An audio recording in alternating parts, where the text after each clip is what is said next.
Ang buhay ay parang dagat. Minsan kalmado at minsan marahas. Ngunit ang bawat alon nito ay may daladalang aral na magbibigay lakas at pag-asa sa bawat pagsubok na ating tatahakin. Ikaw, kabarangay, matatawag mo bang kalmado ang buhay mo ngayon? Dear Papa Dudu, ang pagkakaroon ng tapat, mabait at maaasahang kaibigan ay isang biyayang walang kapantay. Sila ang kasama natin sa bawat ngiti at luha, sa bawat pag-asa at tagumpay. At mapalad ako na nagkaroon ako ng kaibigang nagbigay sa akin ng hindi malilimutang karanasan sa buhay na hanggang ngayon ay dala-dala ko pa rin hanggang sa aking pagtanda. Tawagin niyo na lamang po ako sa pangalang Makoy, 29 at isang factory worker. Simula pagkabata ay sa tabing dagat na ako nakatira, Papa Dudut. Kaya naman ang dagat na rin mismo ang humubog sa aking pagkatao. 10 taong gulang pa lamang ako noon at sumasama na ako sa aking ama para pumalaot at manghuli ng isda. Mahirap po ang buhay namin noon. 6 kaming magkakapatid at ako ang panganay na inaasahang tumayong pangalawang magulang sa mga nakababata kong kapatid. At tanging pangingisda ang ikinabubuhay namin. Paminsan-minsan ay naglalabada ang nanay ko pero isang beses lamang ito sa isang linggo tuwing may nangangailangan ng serbisyo niya.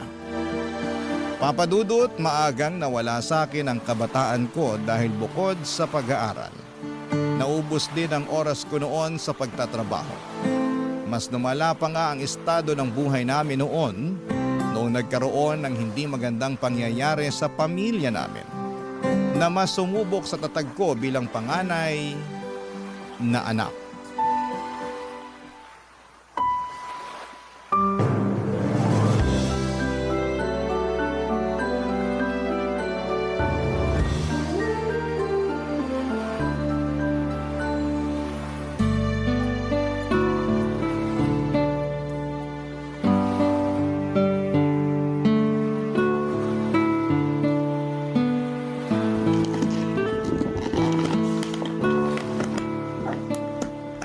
Nay, para saan yung mga damit na yan? Bakit kayo nag-iimpake ng damit? Wala bang nasabi sa'yo si Maring? Sinabihan ko siya na ibalita sa'yo yung nangyari sa tatay mo ah.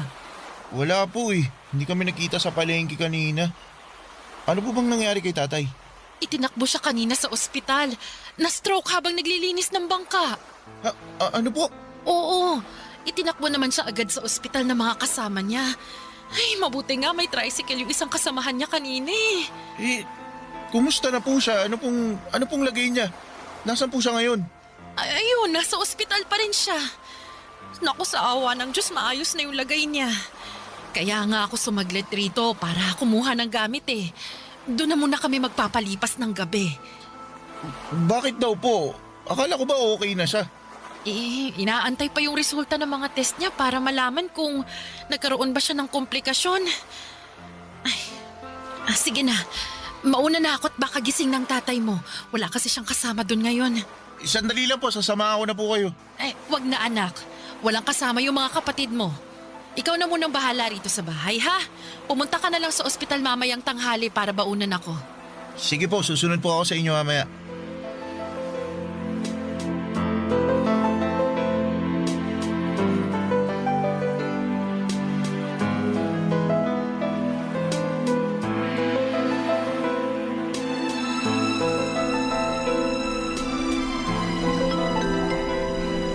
Meeting Dr. Gao.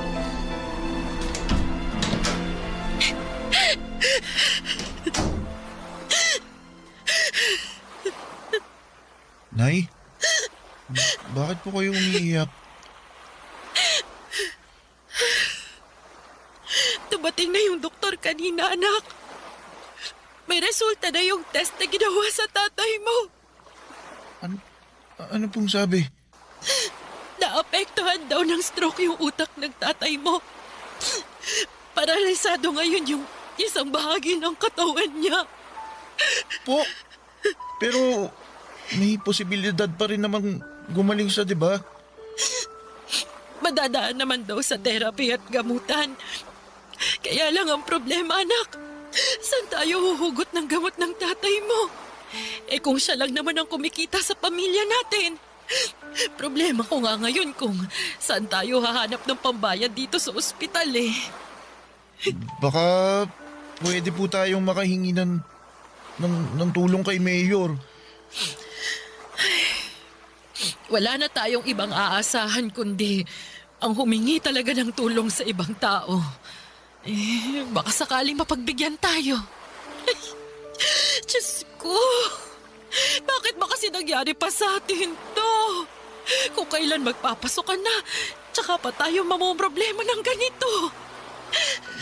Titigil na lang po muna ako pansamantala sa pag-aaral para makabawas sa gastusin. Kung gusto niyo po, total, tapos na ako sa high school. Pwede naman na po ako magtrabaho. Sigurado ka ba dyan, anak? Hindi mo ba gustong pumasok sa kolehiyo? Kahit naman po gustuhin ko, wala rin naman po tayo magagawa kasi wala din naman tayong pera para makapag-aral ako sa college eh. Mas mabuti na po to. Ako na lang po muna yung kakayod habang nagpapagaling si tatay.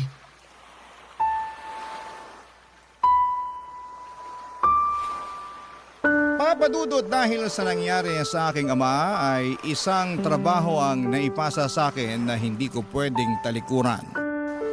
At yon ay ang magpakaama sa mga kapatid ko. Iba't ibang uri ng trabaho ang pinasok ko para lamang makapaglaan ng pera para sa pamilya namin. 2:00 pa lamang ng madaling araw ay bumabangon na ako para sumama sa mga grupo ng mangingisda na pumapalaot ng madaling araw. Pagsapit naman ng 5:00 ay umi-extra ako sa pagbubuhat ng banye-banyerang laman dagat na pinapadala sa iba't ibang palengke sa probinsya namin.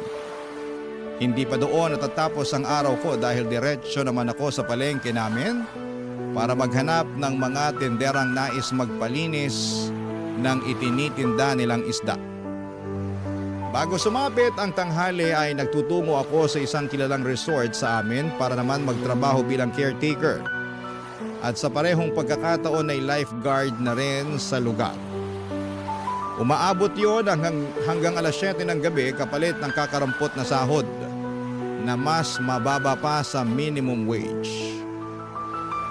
Araw-araw, papadudot, ay bugbog na bugbog ang katawan ko sa trabaho pero hindi ko magawang magreklamo dahil kailangan ko itong gawin bilang ako na lamang ang inaasahan ng pamilya ko. Mabuti na lamang at ng mga panahong yon ay meron akong mga kaibigang sumasama sa akin sa mga araw na kailangan ko nang makakasama at makakausap. Sina Neil at Sonia. Sa kanila ako humuhugot ng lakas. Sina ang dahilan kung bakit kahit papaano'y nababawasan ang pagod na katawan ko or pagod na nararamdaman ko sa pang-araw-araw, papadudot.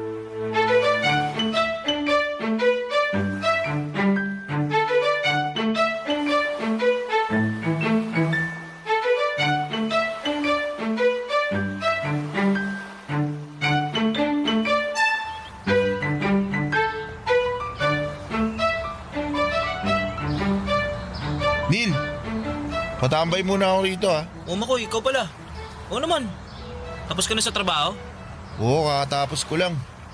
Nakapagod nga eh, may nag-birthday kasi sa resort. Daming pinagawa. Lali lang sa katawan mo ha. Baka mamaya sumunod ka sa tatay mo, mababaldado ka rin dyan. Sira ulo, hindi magandang biro yan boy. Hindi naman ako nagbibiro. May hangganan din yung katawan mo no. Kapag yan, pinwersa mo, hindi talaga malabong sa ospital din ang bagsak mo. Naalagaan ko naman na maayos tong katawan ko eh. Huwag ka na mag-alala. Eh, maiba tayo. Kumusta na pala yung nanay mo? May balita ka na ba sa kanya? Wala nga eh. Hanggang ngayon, di pa rin siya nagpaparamdam. Halos 2 linggo na simula nung umalis siya. Ano ba kasing ginawa niya? Ba't siya nagtatago? Ang sabi sa akin, nang scam daw siya eh. Pero di ako naniniwala dun. Mabait nanay ko no. Sa sobrang bait niya, madali lang din siyang paikutin ng mga tao sa paligid niya. Kaya malamang, na-scam lang din siya katulad nung iba. Ang kaibahan lang, sa kanya nabaling yung sisi. Naku, kawawa naman yung nanay mo. Tsaka, sana magpakita na siya para malinis na yung pangalan niya. Grabe din naman kasi yung mga tao eh. Kahit anong paliwanag noon ni nanay, hinuhusgahan na agad siya. Wala tuloy siyang nagawa kundi magtago na lang. Pero kahit naman sana i-update niya kayo kung kumusta na yung lagay niya, di ba? Yun nga ang kinakabahala ako eh. Uy, nandito na pala kayo. Sakto, bili naman kayo ng tinda ko. Oh. Uy, Sonia, ano yan? Pastillas, masarap to, 5 pesos isa. Mahal naman yan. Labang pre-taste dyan. Pre-taste ka dyan, kakapiranggot na nga tubo ko rito eh. Dami mo talagang racket ah. Parang nung nakaraang linggo lang, inumin yung nilalako mo ah. Ganyan talaga kapag babaero yung ama tapos sugarol naman yung ina. Kailangan kumita para may pangkain.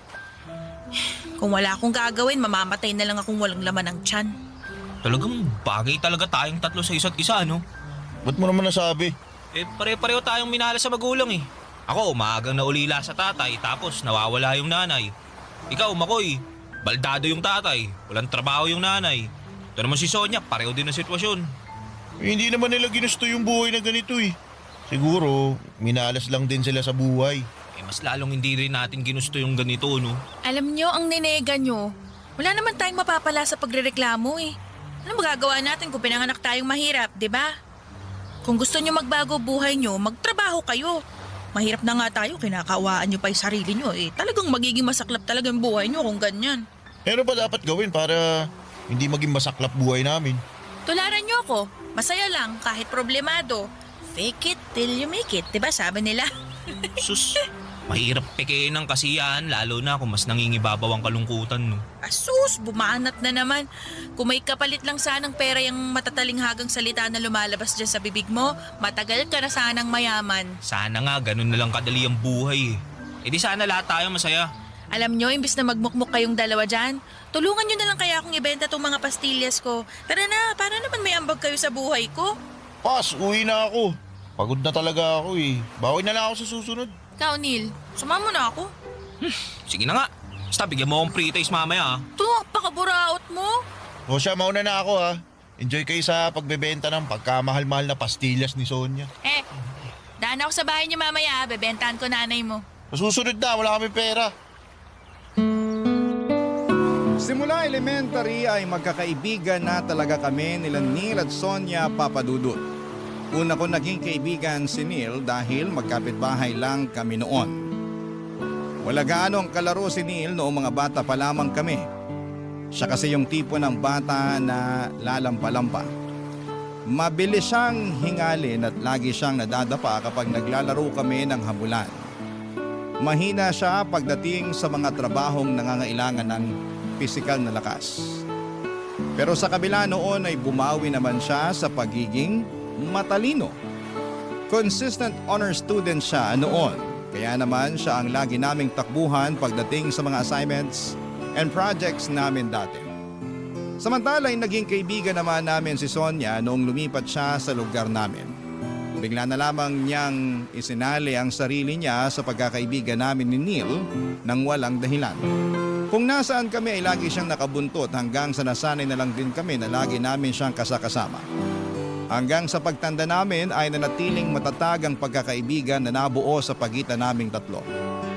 Taon pa nga ang lumipas, ilang pagsubok man ang dumaan sa amin, ay lagi naming kasama ang bawat isa. Sabi nga namin hanggat nasa likod namin ang isa't isa ay walang problema ang magpapataob sa amin. Hanggang sa halos sabay-sabay kaming tinambakan ng problema. Papadudot na muntik nang ikasira ng aming pagsasama. Barangay Love Stories. Barangay Love Stories. Papadudot taong 2014 ay nahuli ko ang sarili kong nanay na may kasamang ibang lalaki. Kinausap ko si nanay tungkol sa nalaman ko at hindi man lang niya ito itinanggi mula sa akin. Ayon sa kanya ay may mga pangangailangan daw siya na hindi na naibibigay ng tatay namin. Sobrang nawasak ang puso ko noon para kay tatay. Pero dahil ayokong masaktan ng tatay ko ay itinago ko na lamang ang mga nalaman ko. Hanggang sa sumunod na buwan ay tuluyan na kaming iniwanan ni nanay at pinili ang mas maayos na buhay na ipinangako sa kanya ng kalaguyo niya.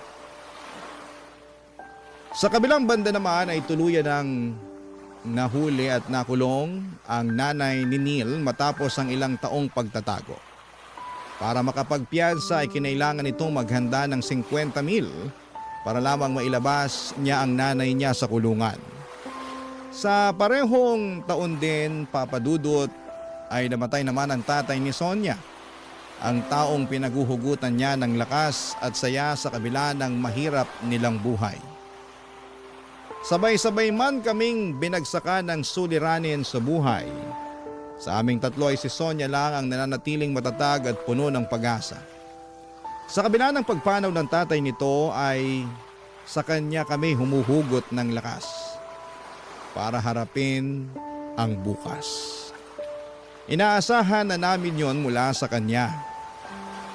Dahil simula pagkabata ay likas na masiyahin talaga si Sonia. Iiyak lang siya saglit kapag malungkot siya, pero pagkatapos noon ay babalik na ulit siya sa dating niyang pagkatao na makulit at punong-puno ng enerhiya. Kaya naman noong mga panahong yon, si Sonia ang naging sandala naming dalawa ni Neil noong namroblema kami sa mga magulang namin.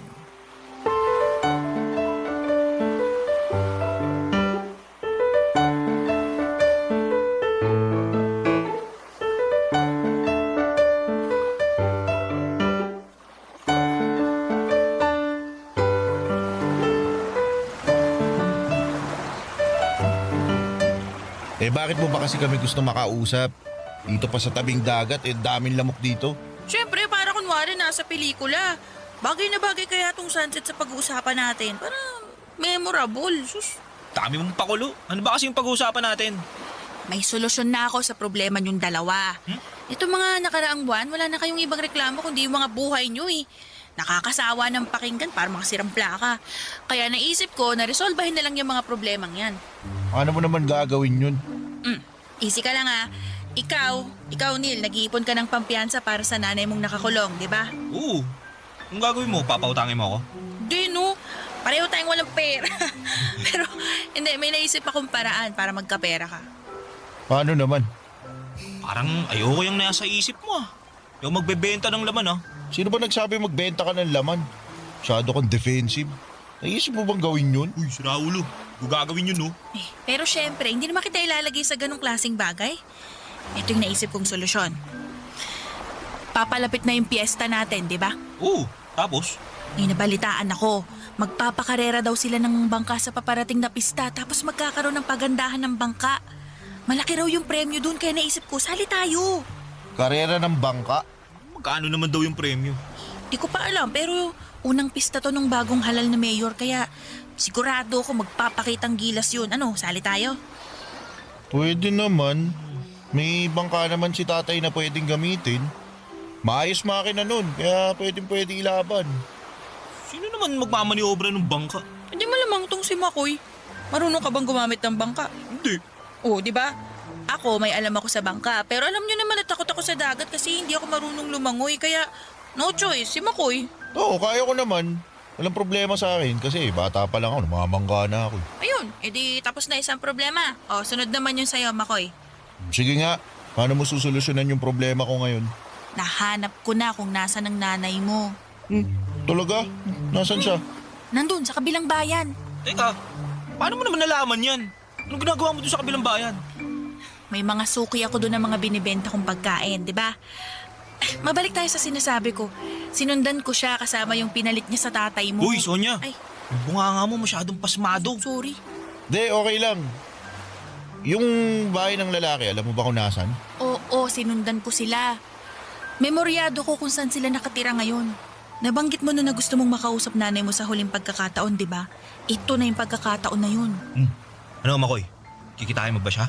Hindi ko alam eh. Hindi ko alam kung kaya ko. Bakit naman? Marami akong gustong sabihin. Marami akong gustong itanong sa kanya.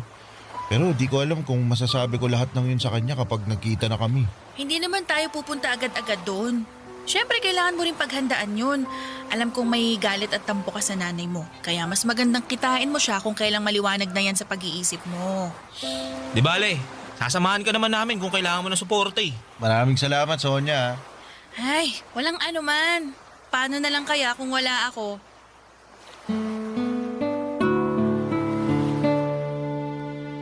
Mula sa udyok ni Sonia ay sumali kaming tatlo sa paligsahan at tinutukoy niya. Gamit ang bangka ni tatay ay sinimulan naming mag-isip ng magandang idedesenyo mula doon. Yun na rin ang plano naming isali sa karera dahil sa aming tatlo ay ako lang naman ang marunong mag-operate ng bangka na di motor. Sina Neil at Sonia naman ay natoka sa pagdidesign ng bangka gamit ang talento ni Neil sa pagdodrawing. Sa mga sumunod na linggo bago ang pista sa lugar namin ay sinimulan ng guhitan nila Neil ang bangka ni tatay. Kapag walang masyadong tao sa resort na pinagtatrabahuhan ko ay patakas naman akong nag-iinsanyo sa pagdadrive ng bangka para sa karera. Kasabay noon ay patuloy ang paghimok sa akin ni Sonia na kitain ko na ang nanay ko para makausap siya. Pero nang mga panahong yon ay hindi ko pa alam kung ano ang sasabihin ko sa nanay ko kapag nagkita ulit kami. Wala pa akong sapat ng lakas ng loob noon para masabi ko sa kanya ang mga gusto kong sabihin. Kaya pansamantala ko na lamang muna itong sinantabi at itinuong ko na lamang ang atensyon at oras ko sa paligsahan na sasalihan namin. Pero hindi rin naman nagtagal ang paghihintay ni Sonia dahil bago ang patimpala. Nag-decide ako makipagkita na sa nanay ko, Papa Dudut. Kasama sina Neil at Sonia ay pinuntahan namin si nanay sa kabilang bayan kung saan siya nakatira kasama ang bago niyang kinakasama.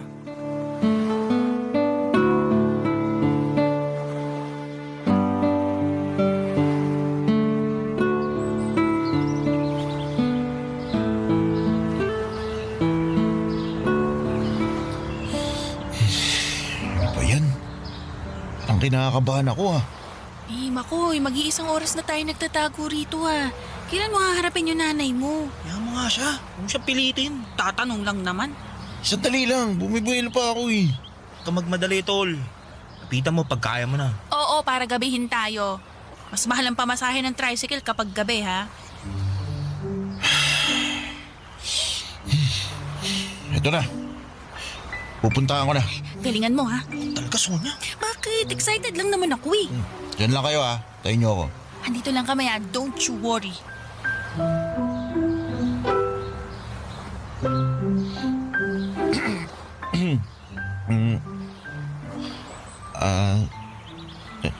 Nay? Makoy? Anong ginagawa mo rito? Sandali, paano mo nalaman na nandito ako? Hindi na po yun mahalaga. Nagpunta po ako rito para makausap po kayo. Ano yun? May nangyari bang masama? May nangyari ba sa tatay mo? Wala po. Akala ko naman kung may nangyari ng masama. Eh, anong ginagawa mo rito? Bakit mo ako gusto makausap? Hindi na po ba kayo babalik sa bahay? Anak, may bagong buhay na ako rito. Masaya na ako sa kung anong meron ako ngayon. Paano naman po kami? Kami ng mga kapatid ko, si tatay. Malaki ka naman eh. Ikaw nang bahala sa kanila. Daya nyo naman po eh. Tinakasan nyo yung responsibilidad nyo sa amin. Di nyo man lang inisip na kailangan ko rin ng magulang. Kasama mo naman ang tatay mo eh. Pero iba pa rin po yung kumpletong pamilya. Kung sa tingin nyo matanda na ako at kaya ko na po lahat, nagkakamali po kayo. Kailangan ko po ng nanay. Kaya, maawa na po kayo. Bumalik na kayo. Pasensya ka na anak. Pero hindi na mangyayari ang gusto mo. Hindi na ako babalik sa dating buhay natin. Ano, ganun na lang yun? Tatalikuran nyo na lang kami basta-basta? Pasensya ka na talaga. Nangako ako sa mga kapatid ko na ibabalik kita. Miss ka na namin, Nay. Ako rin. Pero hindi ko na kaya yung buhay na meron tayo dun, anak. Hindi ganong klase ng buhay ang inaasahan ko. Akala ko po ba walang ina makakatiis sa mga anak nila? Pero bakit kayo natitiis nyo kami? Sige, Magalit ka na sa akin. Tatanggapin ko yon. Kahit isumpa mo na ako, pero pasensya na talaga anak. Hindi na ako babalik sa bahay. Sige na, bumalik ka na. Paggabi na marami pa akong gagawin. Mag-ingat ka pa uwi, ha? Maiwan na kita.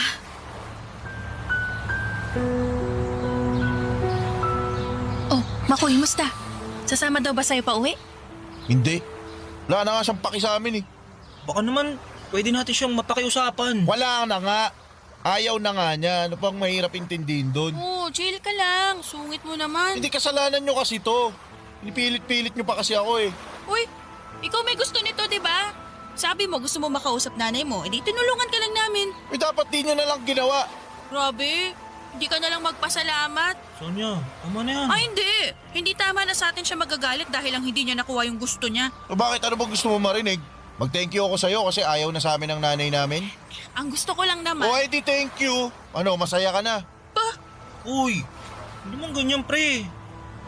Nag-aalala lang naman kami sa'yo eh. Hindi. Palibasa. Hindi nyo alam kung ano nararamdaman ko ngayon. Alam nyo, itigil na lang natin tong kahibangan na to. Yung mga naisip mong solusyon sa mga problema namin, mga walang kwenta. Kung sabi mo, Uy, tumigil na nga kayong dalawa dyan. Muwi na nga lang tayo. Hindi na ako tutuloy dun sa contest na sinasabi nyo.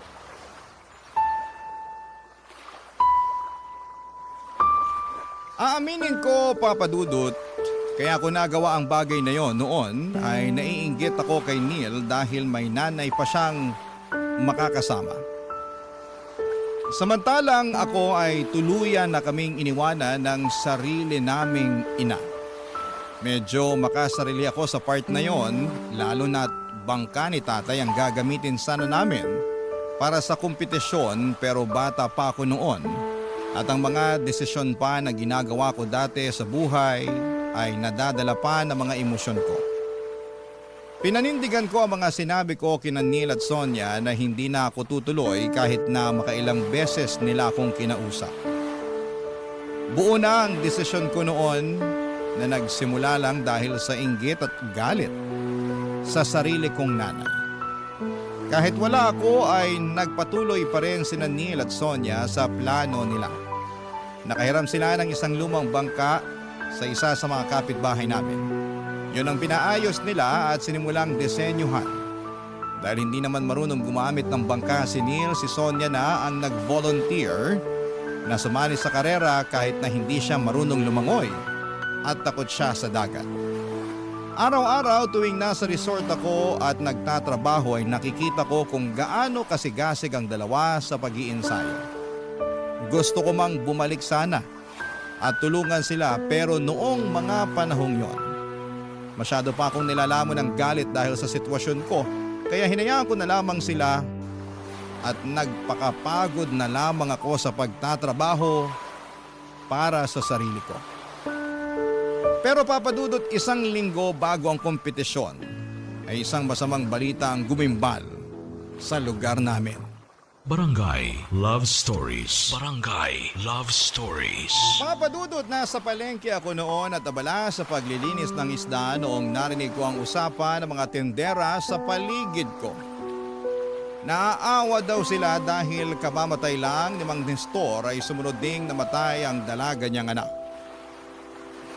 Pagkarinig ko sa pangalang yon ay biglang kumabog ang dibdib ko dahil Nestor ang pangalan ng tatay ni Sonia. Agad kong tinext si Neil para makibalita sa kanya, ngunit hindi siya nag-reply sa mga text ko. Minadali ko na lamang ang trabaho ko sa palengke at saka ako agad na nagtungo sa bahay nila Sonia. Mas lalo kong kinabahan noong nadatnang ko ang mga taga-barangay sa tapat ng bahay nila Sonia na abala sa pagkakabit ng tolda. Dalawa ang anak na babae ni Mang Nestor, si Sonia at ang nakababata nitong kapatid. Hindi naman sa mas gusto kong mawala ang kapatid nito, pero habang papalapit ako sa bahay nila Sonia ay tahimik akong nananalangin na sana hindi si Sonia ang tinutukoy nilang dalaga ni Mang Nestor na namatay. Bago pa man ako makarating sa gate nila Sonia ay nanlumo ako nang nakita ko si Neil na nakatayo sa tabi ng pader at puno ng luha ang kanyang mga mata. hindi ko pa man nakukumpirma, ay alam ko na ng mga oras na yon na si Sonia nga ang tinutukoy nilang namatay, Papa Dudut.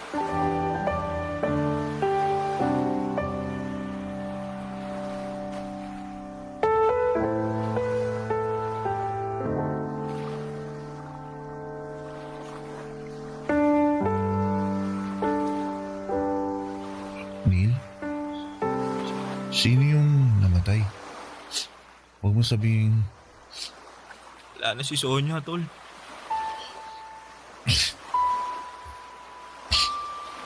Sonia. Si Sonia! Anong... Bakit? Bakit? Anong nangyari sa kanya? Nag-iensayo siya para sa karera ng bangka eh. Sinabi ko naman sa kanya na wag nang tumuloy. Kasi malakas yung alon ngayon eh. Pero di siya nakinig. Ba't mo kasi siya hinayaan? Kilala mo si Sonia, tol. Kailan ba natin siya napigilan sa mga gusto niyang gawin? Lahat ng gusto niya, ginagawa niya kahit ano pa sabihin natin, di ba? Tikas kasi ng ulo niya eh. Di na nga marunong lumangoy, nagpumilit pa. Kasalanan ko to eh. Dapat di na lang namin tinuloy yung laban. Kung hindi siya nagpumilit na sumali, di sana buhay pa rin siya hanggang ngayon. Di, wala kang kasalanan. Gusto ko lang naman niyang matulungan eh. Kung maghahanap kayo ng masisisi, ako dapat yun. Kasi ako yung may kasalanan ng lahat. Iniwan ko kayo eh. Diba? Dapat ako yun. Ako dapat yung nagpa-practice. Ako dapat yung nasa bangka, hindi siya. Alam mo, may punto ka, pre. Di mangyayari to kung di ka umayaw eh. Pero naiintindihan nga namin. May pinagdadaanan ka, tsaka di namin kontrolado yung mga desisyon mo sa buhay, kaya hindi ka namin pwedeng sisihin sa nangyari. Pero may mga pagkukulang din tayo eh. Totoo din yan. Namatay siya dahil sa kagustuhan niyang makatulong sa atin. Pero nung siya na yung nangailangan, wala tayong nagawa. Sana nga, panaginip na lang to lahat eh. Tol, di ko ma-imagine, tol. Ang hirap paniwalaan na wala na si Sonia. Sobrang bata pa niya para mamatay. Hindi mo talaga masasabi kung ano mangyayari sa buhay natin. Teka, nandito na ba siya? Wala, nasa punerarya pa. Gumagawa pa ng paraan yung mga kamag-anak niya para makabili ng damit tsaka kabahong nagagamitin kay Sonia. Gusto ko siyang puntahan. Gusto ko siyang bantayan at samahan habang, alam mo yun, habang di pa siya nauuwi. Yun nga rin sana plano ko eh. Doon ako papunta ngayon.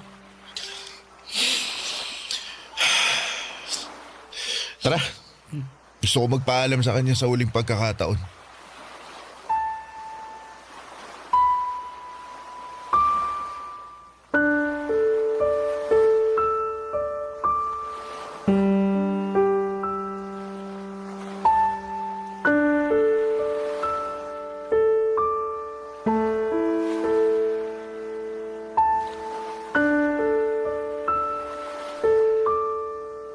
Papadudod sa mga sumunod na araw ay magkasama naming binantayan ni Neil ang kaibigan namin hanggang sa nailibing ito sa kanyang huling hantungan.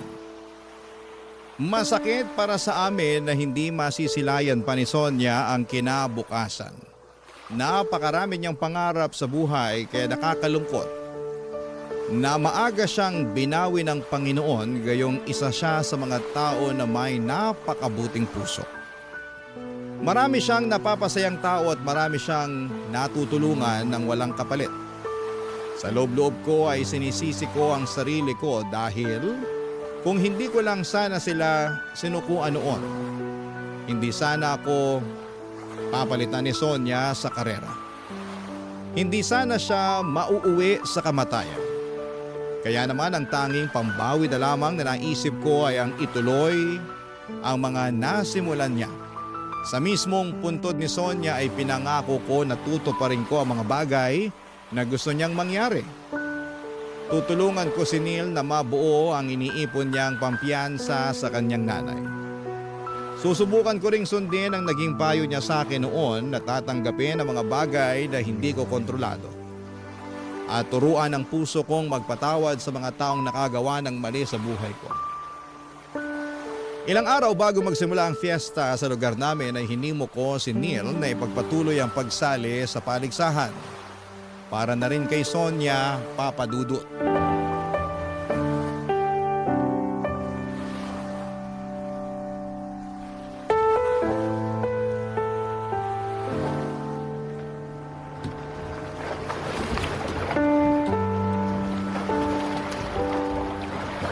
Pasensya ka na, Nila. Di natin nakuha yung grand prize. Ayos lang yun. Kahit papaano, nanalo tayo ng second place sa paghandaan ng disenyo ng bangka. Wala na dito si Sonia pero hanggang ngayon, natutulungan niya pa rin tayo. Hindi dahil sa disenyo niya, di tayo mananalo eh. Kaya nga eh. Pero, paano na yan? Hindi pa rin yun sapat. Para sana sa pampiyansa ng nanay mo. Sus, kapag-iipunan naman yun eh. Huwag mo nang intindihin yun. Alam mo kung ano magandang gawin? Ano? Hati tayo sa premyo. Kailangan mo rin ng pera, di ba? Ako, hindi ako tatanggi dyan. Kailangan ko rin talaga ng pera eh. Kaya nga naisip ko, paghatian na lang natin. Sige, salamat. Alam mo, nandito lang si Sonia. Sigurado ako, puro reklamo aabutin nating dalawa mula dun. Nako, yung pa. Hindi tumatanggap ng pagkatalo yun. Baka awayin pa nga nun yung judge kasi hindi pinanalo yung design niya. Alam mo, nakakamiss talaga yung babaeng yun. Kung makakausap mo si Sonia ngayon, anong gusto mong sabihin sa kanya? Ngayon, marami. Gusto kong magpasalamat sa kanya kasi lagi niya akong pinaprangka sa mga bagay-bagay. Lagi niya akong pinapaalalahanan na may dulot na pag-asa yung bawat araw. Gusto ko siyang pasalamatan sa mga araw na tulad nito. Tuwing malungkot tayo, dismayado, lagi siyang nandyan para pagaanin yung loob natin. Ako, gusto kong humingi ng tawad sa kanya. Bakit naman? Hindi kasi pakiramdam ko, nadismay ako siya eh. Ewan ko ba, parang sinira ko yung pagkakaibigan natin dahil lang sa nagpadala ako sa nangyari sa problema sa pamilya namin. Wala naman nasirang pagkakaibigan. Alam mo, katunayan nga, si Sonia pa nagpaintindi sa akin ng pinagdadaanan mo. Alam niya kung paano mabuhay sa isang sirang pamilya. Kasi, dati, di ba, naghiwalay yung mga magulang niya. Sa aming dalawa, siya mas nakakaintindi sa'yo nun. Hindi, pero pasensya pa rin ha, kasi naging makasarili ako eh. Sus, huwag na alalahanin yung pre. Tapos na yun eh. Saka isa pa, bumawi ka naman na. Natalo nga lang. Oo nga eh. Totoo nga yung sinabi mo. Magandang tumambay dito sa lao. Nakakagaan ng loob. Diba? Lalo na kapag tahimik yung dagat. Dito rin takbuhan ko kapag gusto kong takasan yung mga problema ko. Masarap humiga sa bangka habang hinihili ka ng alon. Tapos pinagmamasdan mo yung kalangitan. Salamat Ako'y. Lion. Di, salamat kasi naging kaibigan kita. Kayo ni Sonia. Salamat na dumating kayong dalawa sa buhay ko. Ako rin. Pinagpapasalamat ko rin ang bagay na yan. Papa Dudut, wala na akong masyadong rekoleksyon pa sa mga sumunod na nangyari pagkatapos ng nangyaring pagpaligsahan. Basta ang nanatili sa utak ko noon ay yung kinuha si Neil ng kanyang tiyahin papunta sa Maynila. Simula noon ay nawala na kami ng koneksyong dalawa. Hanggang ngayon ay wala na po akong balita kay Neil kung kumusta na ang buhay niya. Pero umaasa ako na sana'y nasa maayos na siyang kalagayan at naabot na niya ang mga pangarap niya. Sa kabilang banda naman ay malayo na po sa dagat ang buhay ko ngayon. Noong namatay ang tatay ko ay nagkanya-kanya na kaming magkakapatid. Nakahanap ako ng trabaho sa isang factory dito sa Maynila. dito na rin po ako nakakilala ng babaeng napangasawa ko. Sa ngayon ay meron na po kaming 2 anak at hindi man sagana sa pera pero masasabi kong meron naman kaming maayos at matiwasay na pamumuhay. Kung saan ay hindi na triple ang pagod para lamang makaraos sa pang-araw-araw. Paminsan-minsan ay nagbabalik tanaw po ako sa mga karanasang pinagdaanan ko noong kabataan ko. At kasama na doon ang mga kaibigan kong sina Sonia at si Neil. Hanggang ngayon ay dala-dala ko pa rin ang mga aral na natutunan ko mula sa kanila. Na kapag malakas ang alon, yon ang panahong sinusubok tayo ng problema. Maaring mabigat, nakakatakot at minsan ay tila tinatapon tayo ng tadhana kung saan-saan. Pero katulad po ng alon, laging humuhupa rin ang unos. Sa huli ang mahalaga ay matutunan nating sumabay sa pag-agos. Hindi natin kayang pigilan ang mga alon pero kaya nating matutong lumangoy, magtiwala sa sarili, at manatiling nakatindig sa gitna ng hampas ng buhay. Hanggang dito na lamang po ang kwento ko at maraming salamat po sa pagbibigay ng oras sa storya ng aking buhay. Ang inyong forever kapuso at kabarangay, Makoy. Anong say mo sa Barangay Love Stories na ito? Pagkwentuhan natin sa comment section yan. Ang mga kwento ng pag-ibig, kwento ng buhay, at kwento ng pag-asa dito sa Barangay Love Stories.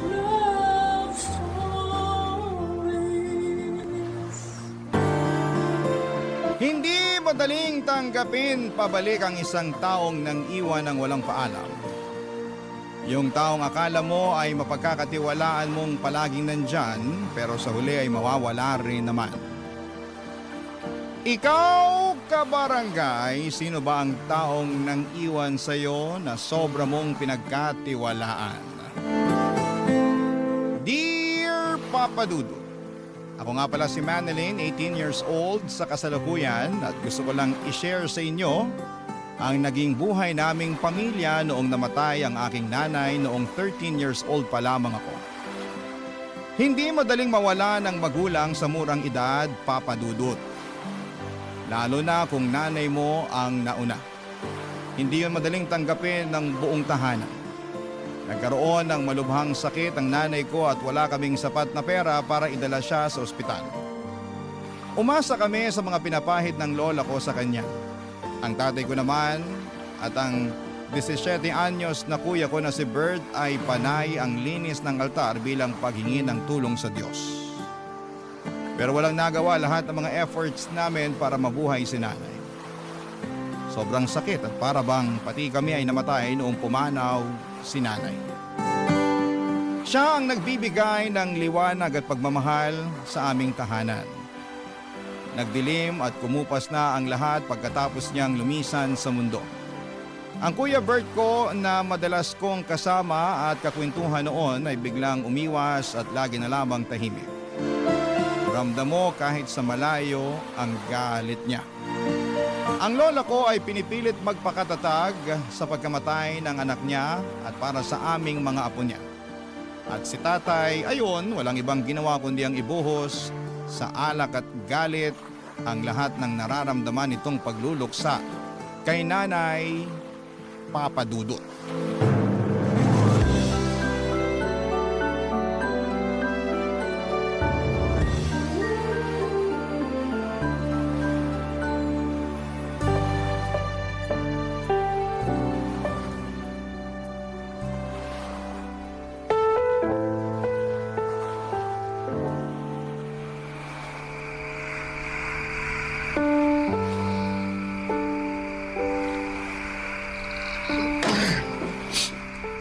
Nay!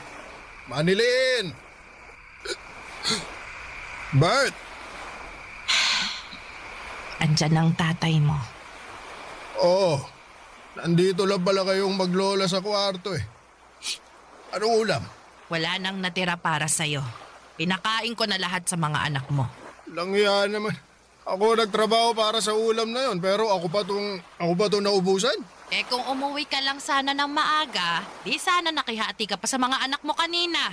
At para sabihin ko sa'yo, pinagkasya ko lang ang kakaunting ulam na yon para sa aming tatlo. Inutang ko pa yun sa karinderya kanina dahil wala ka namang iniwang pera. Sa wala nga eh. Ano magagawa ko? Ganon na lang ba yon? Pag wala na, di nagagawa ng paraan. Para naman tanga to si nanay, oh. Paano pa nga magagawa ng paraan pag wala na? Hoy, Manilin. Ipagtimpla mo na nga lang ako ng kape sa kusina. Kung meron mang makukut-kut doon, kahit isang pandesal o bahaw, ibigay mo na sa akin. Opo, Tay. Hindi ka aalis dito sa kama, Manilin. Matulog ka na.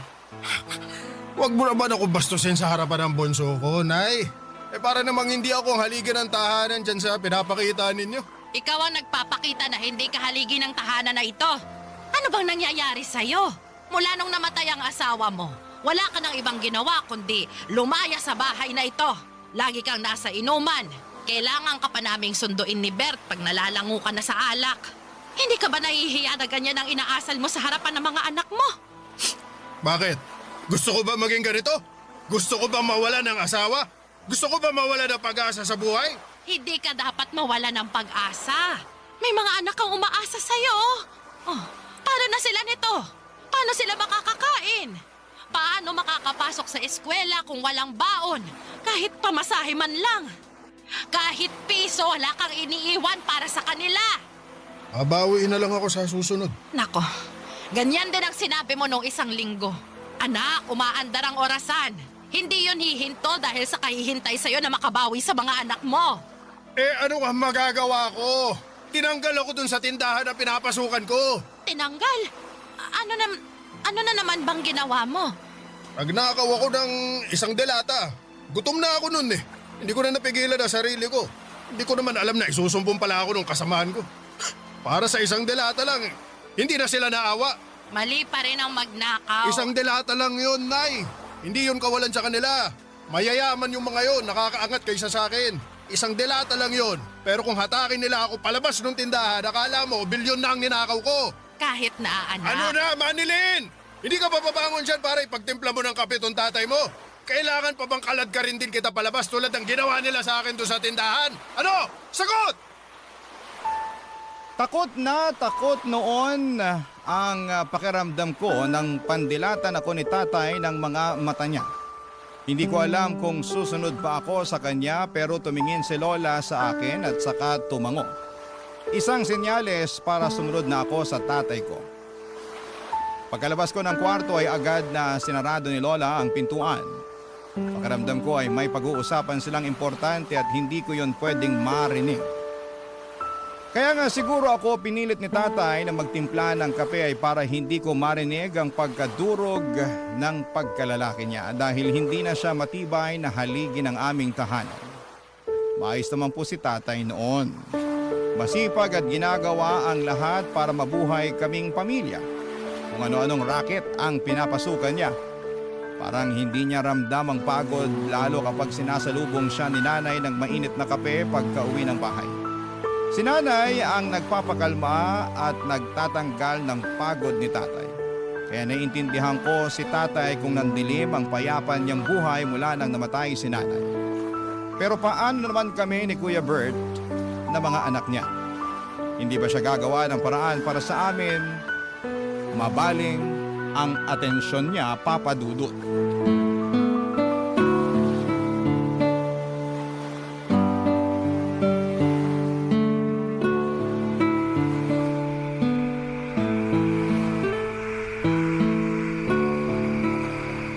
Lola, Manilin, apo.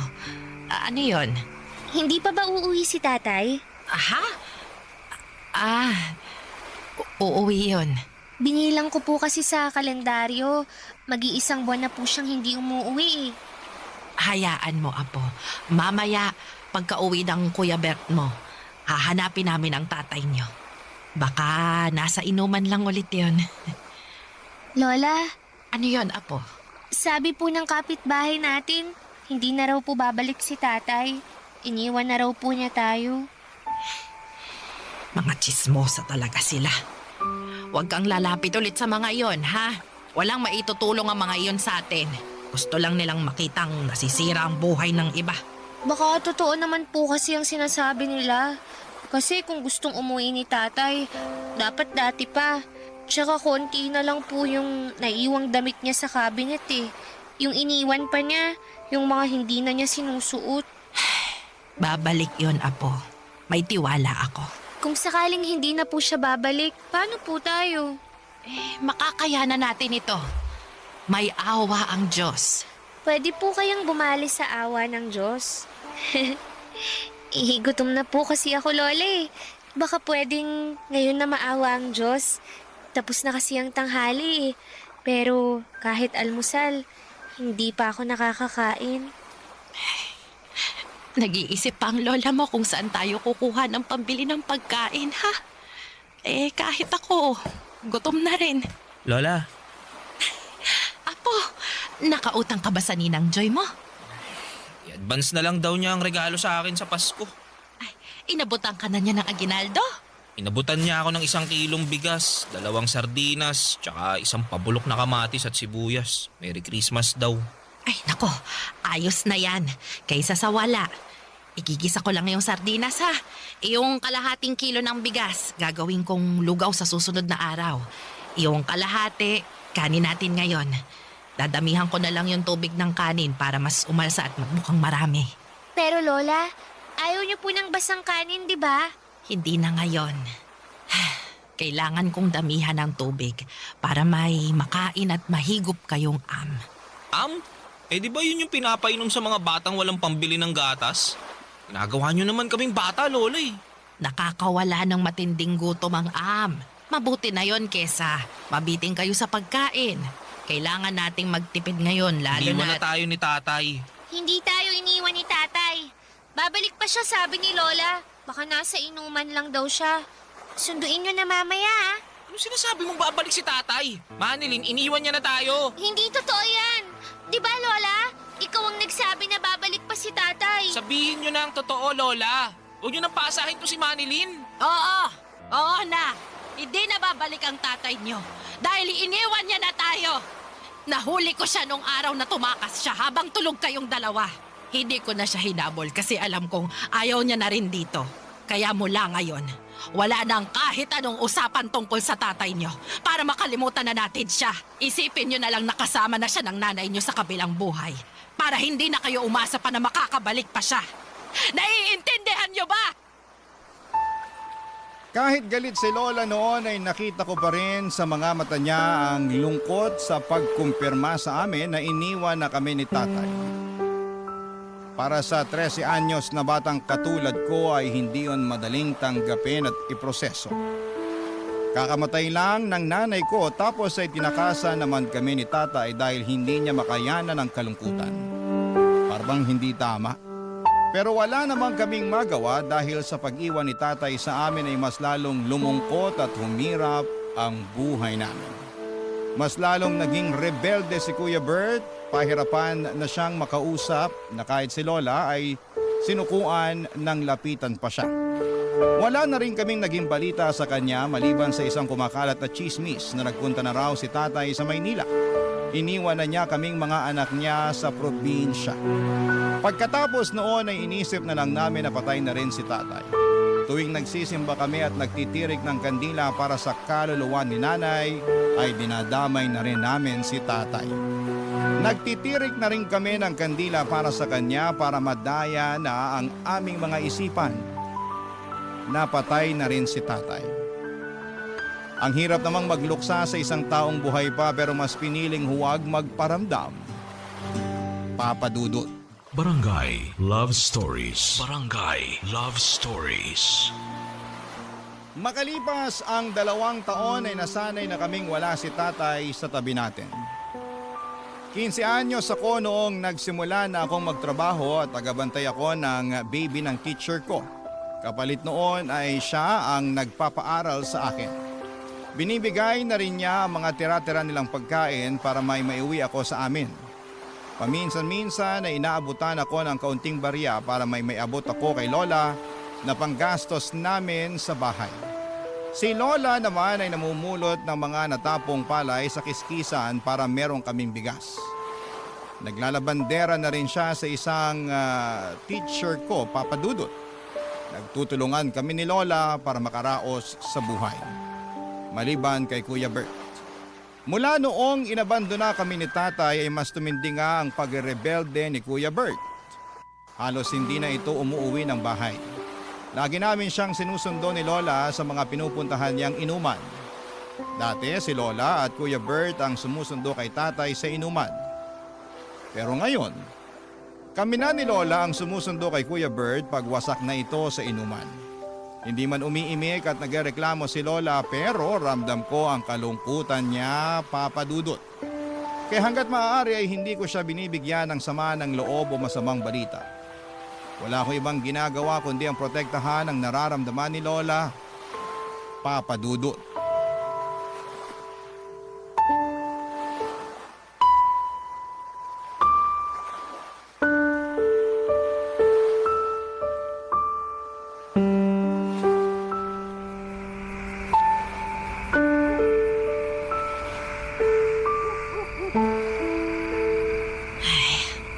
Buong araw ako sa kiskisa ng palay. Pero wala pang isang saloktong napulot ko. Nakausap mo na ba ang mga guro mo? Wala ba talagang magpapalabas sa kanila? Kahit mga kurtina lang. Wala raw po eh. Kailangan daw nilang magtipid muna ngayon kasi madedelay din daw po yung pasahod sa kanila. Pag tinamaan ka nga naman ng malas. Problema nila sa sahod, pati tayong umaasa sa kanila, madadamay. Lola, Ano yon? sa susunod daw po na pasukan, hindi na raw muna ako pag-aaralin ng teacher ko. Kasi kapos din daw sila sa budget eh. Tsaka sabi nila, hindi na rin daw kailangan ng mag-aalaga sa anak niya. Sabay-sabay na talaga ang mga problema. Pasensya na po, Lola. Bakit ka naman humihingi ng pasensya, Apo? Hindi mo naman kasalanan tong nangyayari sa atin ngayon eh. Pasensya na po kasi wala akong maitutulong para gumaan ang buhay natin. Pambihira kang bata ka. Wala kang ang dapat gawin eh. 15 anyos ka pa lang. Bata ka pa lang at dapat pag-aaral lang ang inaatupag mo. Pero dahil may tatay kang batugan at makasarili, kaya andito ka ngayon sa tabi ko. Kasama kong namomroblema sa gastos. Akala ko po ba hindi na natin babanggitin si tatay? Pasensya ka na, Apo, ha? Nadala lang ako ng emosyon ko eh.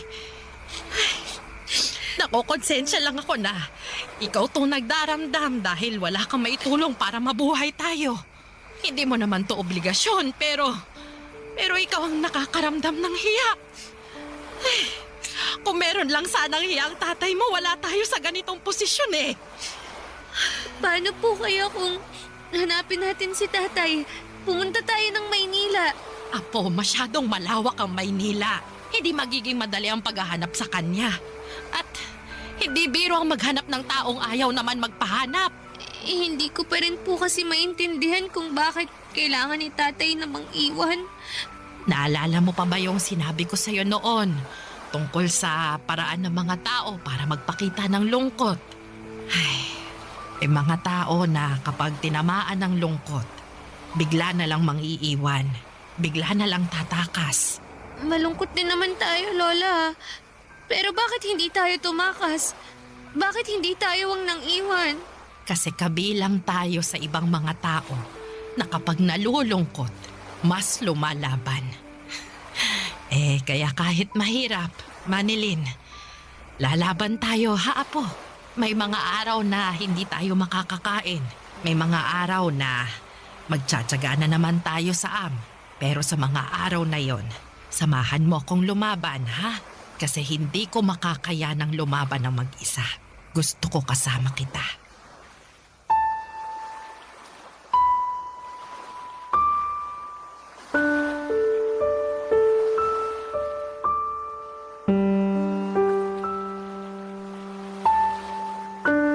Habang naglalakad ay may nadaanang kaming simbahan, Papa Dudut.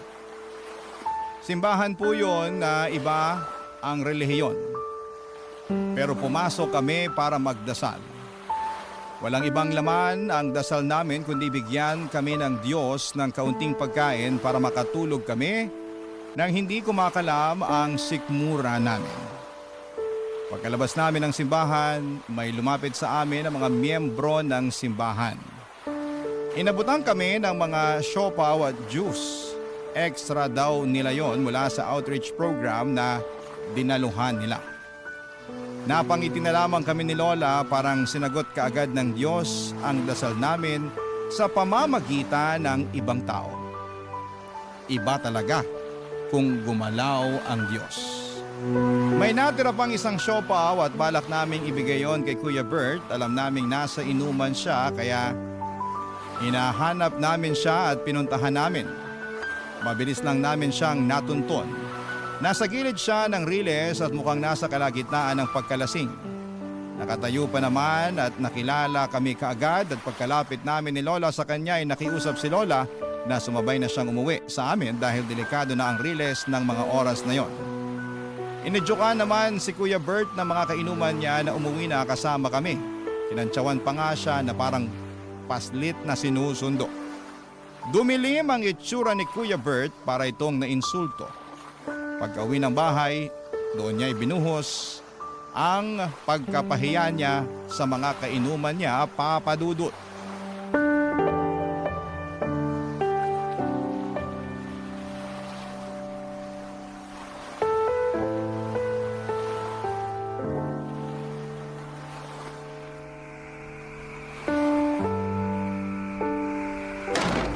Ayo, masaya na kayo maglola na napauwi niyo na ako. Oo, masaya kami. Kasi makakatulog na kami ng hindi nag-aalala kung saang lupalop ka na naman ng mundo nakarating. Bakit kailangan niyo mag-alala? Eh alam niyo naman kung saan ako mahanap palagi, di ba? Kung saan may alak, nandun ako. Doon niyo ako maaamoy. Naku, ikaw talagang bata. Mabuti pa, Kuya Bert. Matulog ka na para mawala na yung kalasingan mo. Huwag mo nga akong utusan, Manilin, ha? Ako kuya mo. Hindi kita inuutusan. Gusto ko lang magpahinga ka para makapagpahinga na rin kami ni Lola. Eh, di magpahinga kayo. Kailangan ba may grupang pagpapahinga? Hawa ko ba yung mga talukap niyo sa mata para pigilan kayong matulog? Apo, gusto lang naming makasabay ka magpahinga. Gabi na rin. Nakakahiya sa mga kapitbahay kung madidinig nila tayong nagpapataasan pa ng boses dito. Gusto mo bang maging laman na naman tayo ng usapan dyan sa kanto? Ano ba pakialam nila? Hoy, mga chismoso't pakialamerong mga kapitbahay! Good evening!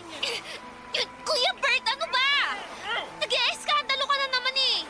Kami na naman ni Lola ang mapapahiya sa ginagawa mo. Alam mo, para kasi nanay nung nabubuhay pa eh. Bungangera ka! Pagtimpla mo na nga lang ako ng kape ko. Abutan mo rin ako ng anumang pwedeng makutkot dun sa kusina. Dali na, Manilin! Alam mo, para kang si tatay. Ano sabi mo? Bert, Manilin, matulog na kayong dalawa, ha? Bukas din hindi nyo na maiisip tong Walang matutulog hanggat hindi ko natuturuan ng leksyon tong si Manilin! Bakit mo ako tuturuan ng leksyon? Eh di ba para yun sa mga nagkakamali? Wala namang mali sa sinabi ko ah. Totoo namang para ka ng si tatay. Basta gulero, lasinggero, walang kwenta! Bastos na bata ka! Bert! Bert, bakit mo sinaktan ang kapatid mo? Manilin! Manilin, Apo! Apo, ayos ka lang ba? Di lang yan ang aabutin mo, Manilin. Sa susunod na pastusin mo pa ako! Di kita pinastos! Nagsabi lang ako ng totoo! Tama na, Manilin. Ha? Parang awa mo na, Apo. Tama na, Apo. Nasasaktan ka ba sa katotohanan, Kuya Bert? Habang tumatagal, gumagaya ka na kay tatay. Wag na wag mo akong ikukumpara sa walang kwenta nating ama, ha? Hindi ako katulad niya! Tama na! Tama na, Apo! Bawiin mo ang sinabi mo! Hindi! Ayoko! Talagang gusto mong masaktan palalo, ha? Ako na lang ang babawi! Hindi ka katulad ng tatay mo, Bert! Hindi! Kaya tama na! Huwag na kayo magsakit ang magkapatid! Noong nabubuhay pa si nanay, madalas namin siyang kasama ni Kuya Bert sa paglalakad tuwing hapon. Ito ang paraan ni nanay para makausap kami ng kalmado ni Kuya Bert. para may malaman siya tungkol sa mga pinagkakaabalahan at nararamdaman namin. Napakasaya nung buhay pa si Nanay Papadudut. Hindi kami nagtatrabaho ni Kuya Bert at ini-enjoy lang namin ang pagkabata. Lagi kami sa bubungan tuwing gabi at sinusubukang bilangin kung gaano karami ang mga bituin sa langit. Pero mula nang namatay si Nanay ay hindi na kami umakyat pa ni Kuya Bert sa bubungan. At ewan ko kung bakit parang wala na akong nakikitang bituin sa kalangitan. Parang lagi na lang madilim. Paborito ni Kuya Bert si Nanay, kay Nanay nagsusumbong si Kuya Bert. Oras na magkausap na silang dalawa ay makikita mo na agad ang ngiti ni Kuya Bert. Pero mula noong namatay si Nanay ay hindi ko na ulit nasilayan ang ngiti niya. Mas lalo lang nabaon sa limot ang mga ngiti ni Kuya Bert nang inabandona kami ni Tatay. At hindi namin alam ni Lola kung posible pa kaming makapag-alok ng magandang dahilan para maibalik ni Kuya ang dating ngiti niya, Papadudut.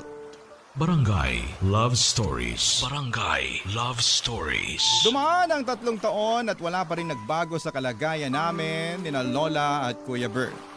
Kapos pa rin at hindi masaya. Mabuti na lamang talaga at meron kaming sariling bahay. Malit man ang aming bahay na minana pa namin sa lolo namin ay ayos lang. Kung wala ang bahay namin yon ay baka matagal na kaming naging palaboy. At sa paglipas nga ng mga taon ay naging ganap na akong dalaga. 18 at nasa tamang edad na ako para magdesisyon para sa sarili ko.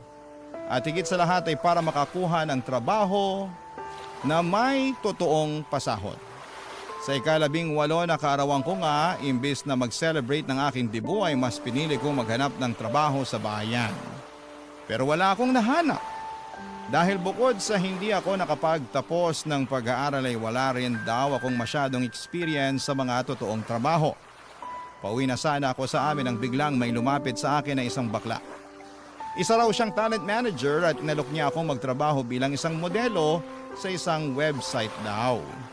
Wala akong alam at wala akong naiintindihan sa mga sinasabi niya. Hanggang sa pinaliwanag niya na malaki ang kikitain ko kapag nag-post ako ng mga sexy pictures sa website nila.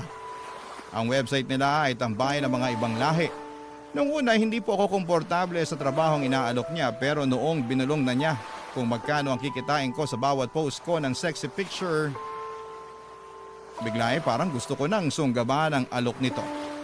Pero kinailangan ko munang sabihin yon sa lola ko, Papadudut.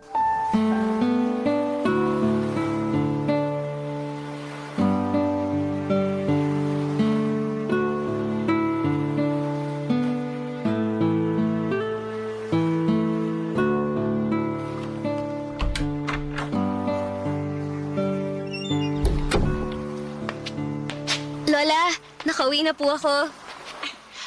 Manilin! Akala ko gagabihin ka pa ng uwi. Nasuyod ko na po yung buong bayan. Nahirapan po akong maghanap ng trabaho. Hayaan mo, Apo. Sa susunod, meron na magtitiwala sa'yo na aluking ka ng trabaho. Ay, gutom ka na ba? Kasi may inabot sa aking pansit bihon yung mga taga-barangay hall. Natira daw nila mula sa birthday nung sekretarya ni Kapitan. Halika na, samahan mo akong kumain habang mainit pa yung pansit. Pero Lola, ang totoo po niyan meron pong nag-alok sa akin ng trabaho. Aha! Bakit hindi mo sinabi agad? Ayun naman pala! Saan ba yan, ha? Anong trabaho? Anong gagawin mo? Magkanong sahod? Malaki po ang pasahod. Doon ako sigurado. Salamat po, Diyos ko! Nagbuga rin lahat ng ipinagdasal natin. Makakaraos na tayo sa buhay, Apo! Sana nga po. Sana ito na po ang solusyon. Yan na talaga ang solusyon. Nako, makakatikim na ako ng kapeng barako. Hindi na ako magtsatsaga sa maligamgam na am. Ay, magkwento ka nga, Apo. Ano bang trabaho yan? Modeling po, Lola. Modeling? Yung magpapapicture po ako tapos ipopost sa internet. Yung parang artista ba? Ay! Naku! Mukhang sisikat ka riyan, Apo. Kailangan lagi kang maghilamos ha, para hindi ka magka-pimple. Tapos dalasan mong pagligo para hindi ka magkaroon ng libag. Ano bang klaseng mga litrato raw bang kukuhanan sa'yo? Lola, bale, sexy po. Sexy na pictures. Sexy na picture! Opo, tapos ipopost daw po sa internet. Pag nakita yun ng mga ibang lahi, pwede nilang bilhin yun.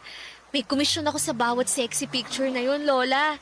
Sabi nung baklang manager sa akin kanina, marami na raw siyang alaga na nakapagpatayo ng bahay dahil naging model sila. Gusto ko rin nun, Lola. Mapapalaki na natin tong bahay. Mapapalitan na natin yung mga butas na bubong. Makakabili na tayo ng bagong ref. Tsaka pupunuin ko yun lagi ng pagkain. At yung kape nyo, di ba? Matagal nyo nang gustong makatikim ng kapeng barako. Makakabili na tayo noon kahit walang okasyon. Ganun kalaki ang kikitain ko sa pagmamodel, Lola.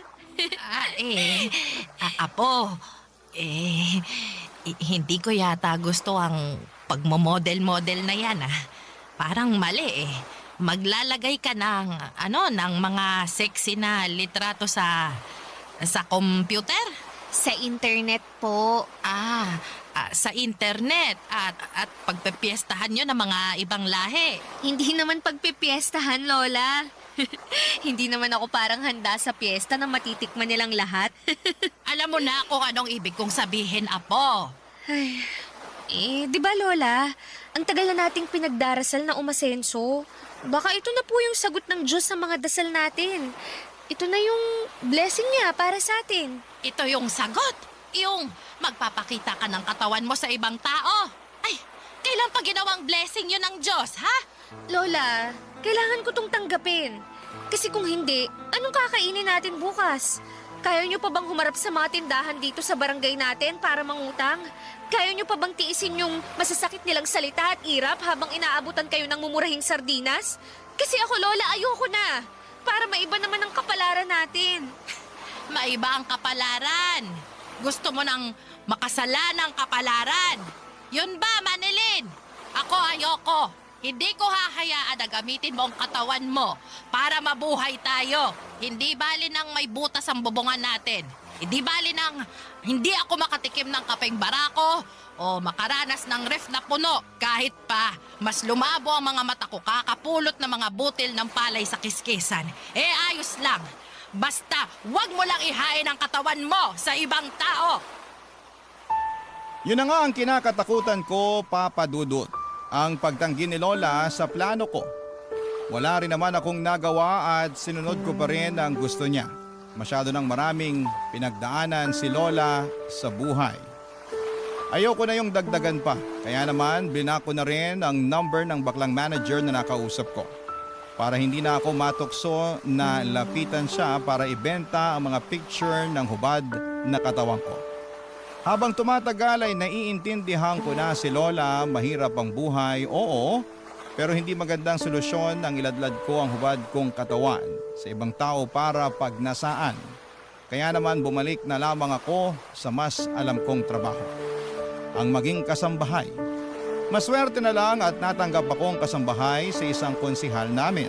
Ayos na ang pasahod, stay in ako at 2 araw lang ang day off ko sa loob ng 1 buwan. At ginagamit ko ang day off na yon para umuwi kay Lola at iabot ang naipong kong sahod. Halos lahat ng sahod ko ay inaabot ko kay Lola dahil wala naman akong ginagastos sa trabaho ko. Libre naman po ang lahat, Papa Dudut. Kaya natutuwa si Lola kasi nagkakaroon na ng laman ang ref namin kahit na hindi yon masyadong napupuno tulad ng pangarap namin. Hindi na rin niya sinosobrahan ang tubig ng sinaing para magkaroon ng am. Kahit papaano ay umaayos na ang buhay namin. Hanggang isang araw sa pag-uwi ko sa bahay ay ginulat ako ng mga nabalitaan ko.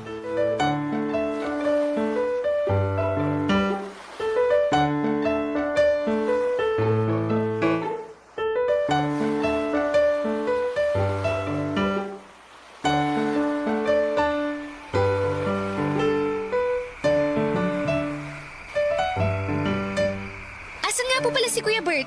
Tawagin na po natin para sabay-sabay na tayong kumain. Manilin, Apo, Bakit po, Lola? mag-iisang buwan na kasing hindi umuwi ang Kuya Bert mo. Ano? Baka nasa inuman lang ulit yun. Alam niyo naman kailangang laging sunduin yun para makauwi eh. Ay nako, tara po at sunduin na natin siya para makakain na po tayo. Puntahan ko ng lahat ng tinatambayan niya tuwing nakikipag-inuman siya. Wala siya roon, kahit sa Riles, wala. Di, sa pulisya na tayo lumapit. Magpatulong tayo para mahanap si Kuya Bert. Naku naman, Lola. Bakit kasi ngayon nyo lang to sinabi sa akin? Binilhan ko nga kayo ng cellphone para balitaan nyo ako sa mga nangyayari dito sa bahay habang wala ako eh. Ayaw lang kitang mag-alala sa paglalayas ng Kuya Bert mo. Paglalayas? Ibig nyong sabihin, alam nyong naglayas si Kuya Bert? Oo, Apo. Bakit daw? Nag-away ba kayo ulit? Anong nangyari? Kasi, Apo, may bumalik dito. Bumalik? Ay, nandito na ako. Umutang ako ng pakbet para makakain naman tayo ng gulay. Bayaran nyo na lang kapag nagpadala ulit si Manilin. Tay, anong ginagawa mo rito? Manilin, anak. Mabutit nakauwi ka na. Lola, anong nangyayari? Bakit nandito si tatay? Nay, hindi nyo ba nasabi kay Manilin na bumalik na ako? Manilin. Lola, bakit niyo pinabalik si tatay? Kasi naaawa naman ako sa tatay mo at sa bagong pamilya niya. May pamilya ka na, tay? Oo, Manilin. May nakilala ako sa Maynila nung lumayas ako rito. May isa na kaming anak. May kapatid ka na ulit. At dito sila tumitira ngayon, Manilin. Habang naghahanap pa ng trabaho ang bagong asawa ng tatay mo. Nalaman ko na maayos daw ang pasahod sa'yo bilang kasambahay, ha? Kaya nagpapasalamat ako kasi nakakatulong ang sahod mo para maambunan kami ng pamilya ko. Salamat, Manilin, ha? Salamat at hindi ka gumaya dun sa kuya mong si Bert. Shh, mayabang. Walang utang na loob ang kuya mong yun. Alam mo bang ang sasakit ng mga sinabi niya sa akin nung pinatuloy ako rito ng lola nyo? Ayun, nung walang kumampi sa kanya, lumayas bigla. Mabuti na rin yun para mabawasan naman ang pinapalamon mo rito sa bahay. Balita ko lumaking basagulero yung Bert na yun. Mabuti na lang, meron pa akong anak na katulad mo. Matino at saka responsable. Kaya, Manilin anak, huwag ka sanang magbabago ha. Maging mapagbigay ka pa rin sana lalo sa akin at tatay mo. Wala na akong ibang makakapitan kundi ikaw lang.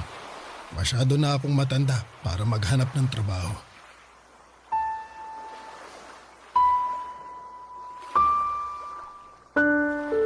Hindi kagaya ng mga teleseryeng napapanood natin sa telebisyon ay walang naging sigawan at sumbatan. Walang sakitan, tahimik kong pinakinggan ang mga nakakasukang linya ni tatay. Ang kapal ng mukha niya, yun lang ang pumapasok sa isipan ko noon. Ang kapal ng mukha niya para bumalik noong alam niyang may mapapakinabangan na siya sa akin. Samantalang nung hirap na hirap kami ni na Lola ay hindi siya nagpakita. Hindi siya nagpakaama. Napansin ni Lola ang pananahimik ko. Alam niya marahil na yon ang paraan ko ng pagpapakita ng kalungkutan. Ang manahimik. Alam din niyang hindi ako komportable sa pagtanggap niya ulit kay tatay at sa bagong pamilya nito sa bahay namin. Kinausap niya ako ng masinsinan sa kwarto at inihingi niya ng tawad ang pagdidesisyon niya nang hindi nagsasabi sa akin. Napaiyak na lamang ako. Wala naman akong nagawa. Gusto ni Lola na tumira roon si tatay at ang bagong pamilya nito dahil nalulungkot siyang mag-isa lalo't wala na ako roon madalas. Tapos bigla pang nawala si Kuya Bert. Naguguluhan tuloy ako. Kailangan ko na bang tanggapin si tatay pabalik sa buhay namin? Kailangan ko na ba siyang patawarin? Kasi sa totoo lang, hindi ko pa kaya. Tuwing nakikita ko siya ay kumukulo ang dugo ko lalo na kapag naaalala ko kung paano niya kami inabandona noong mga panahon na nagluluksa kami kay nanay at noong mga panahong wala kaming makain. Pero masaya si Lola tuwing kasama si tatay at ang bagong pamilya niya. Hindi ko naman pwedeng ipagkait yon kay Lola, lalo't yon ang unang beses na nakarelax na rin siya sa buhay at nakakabawi na rin sa saya. Pero paano naman ako, Papa Dudut? Malungkot pa rin ako at masama ang loob sa ginawa ni tatay sa amin. Ano po ang gagawin ko, Papa Dudut?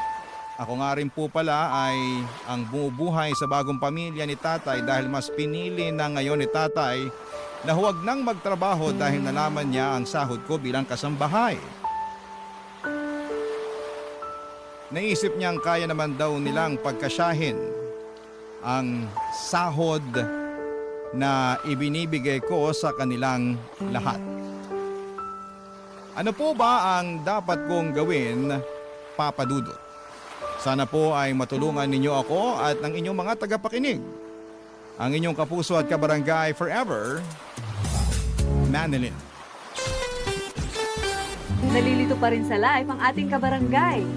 Ano kaya ang maipapayo mo sa kanya?